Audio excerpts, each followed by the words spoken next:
Hi YouTube, it's your girl Love Kisses 99 and I'm coming to you today with another wig review. The wig we're going to review today is called Jasmin, and Jasmin is from sassysecret.com, and here she is.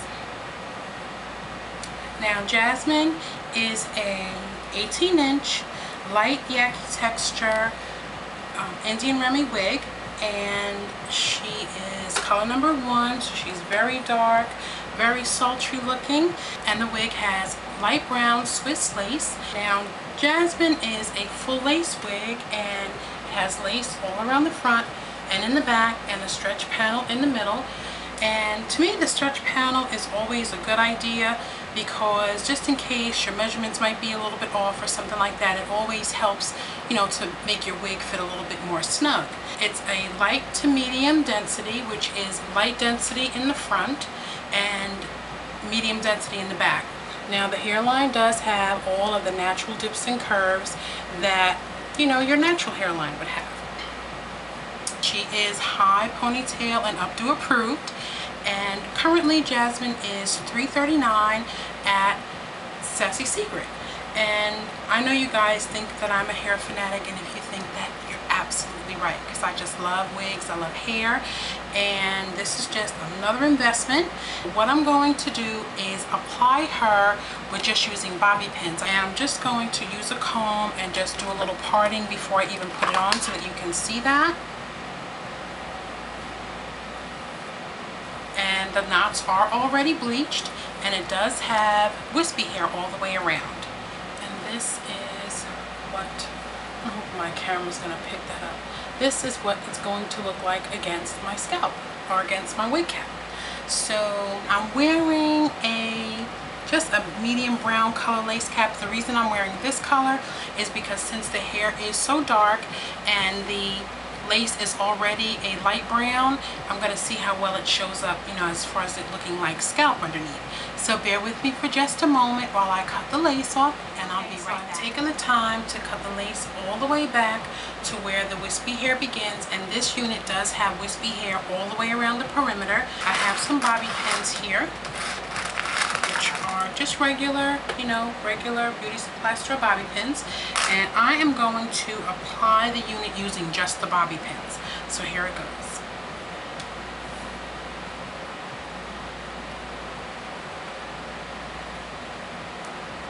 I'm just going to make sure that it's even on both sides, and I'm just going to start my bobby pinning on this side here.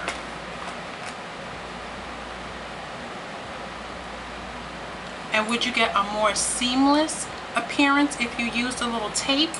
You would. So I always, you know, I would always recommend too, if you want to just use the bobby pins in conjunction with something else, you can just use a little tape like right along, you know, your forehead, and it will give that look seamless as if it is growing out of your scalp. Which, by the way, the lace is designed on this one with the wispy hair. I don't think I'm going to have much of a problem with that, so that's fantastic.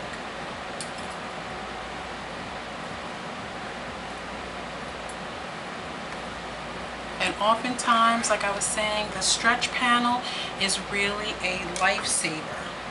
So I'm just going to pull this back and pull the wig down and show you how I do it along the side.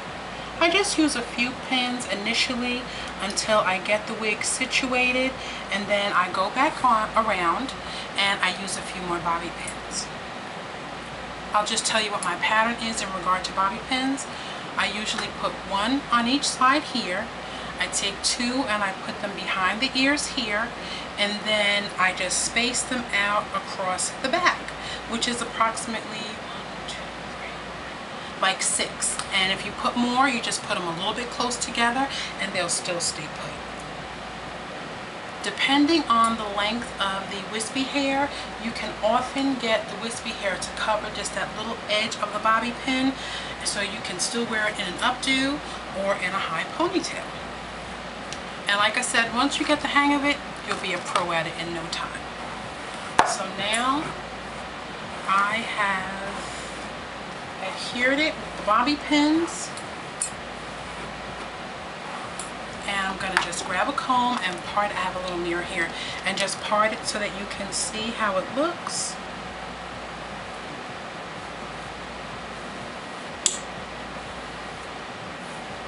And this is what it looks like. I'm going to pull it just a little bit tighter and add a few more bobby pins. Just adding a couple more by where my sideburns would be. And the likelihood is I'm going to wear this down, and then if I decide to put it in an updo, I am going to add just a piece of tape here and maybe a small piece on each side where my sideburns are. So I have it parted here, hoping you can see that. And by the wig cap being close to my skin color, you can't really, well, I'm hoping you can't see the line of demarcation there. And I'm just going to part it in a few more spaces so that you can see how natural the parting is. And that's another area. I just want the camera to pick up everything. And along this side.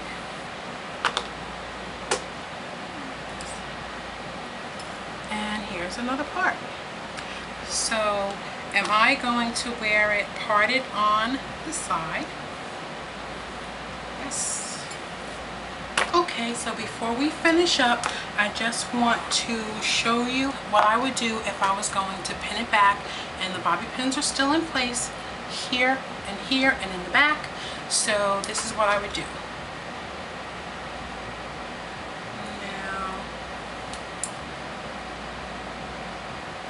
when you pull it back, bring down some of the wispy hair, like around the front. That's pretty much what you would do in order to get the wispy hair to cover the bobby pins, because there's one here and I did put one up here. So I'm going to try to put one of these little clips in it just to hold it back. So that will strategically cover the little bobby pins. And it kind of just looks as if your hair is just up, not so pulled back so tight. And I'm going to do this side as well. And it's basically the same concept. And you can even use your hand oftentimes and just get to cover those little bobby pins. And there's that side. So your bobby pins are all nice and covered up. So of course you would use different like little clips or pins or whatever to hold the hair back. Brush it down a little bit with your hands, and there you have your pins all covered. And to do an updo, let me see if I can, I'm going to see if I can get a picture of the back. Bring down some of the baby hair around the side and around the back so that you can see what that looks like. Just making sure that it's all covered here. Bring down some of that wispy hair. And I'm not sure what it's going to look like. I'm hoping it looks right, because to my hand it feels right. So let me just turn around and show you what it would look like if you pinned it up. So here you would just bring your baby hair down all the way around to cover all your bobby pins. You can push them up a little bit and just get everything nice and covered. And that's how you would do your updo or your ponytail. And since the little area of the pins that is against the lace is just this little tiny part, like right here, you just need a little tiny bit of hair just to cover that in order to wear your updo or to wear your hair pulled back or any one of those things. So that's pretty much it. This is my Jasmin unit from sassysecret.com. Check them out. They have some gorgeous wigs on the site. So the next video I'm going to come back to you with is using the Caruso curlers in order to get some pretty vibrant curls into my Jasmin unit from Sassy Secret. So I'm hoping you had a good day today, and I'll see you again soon. Bye.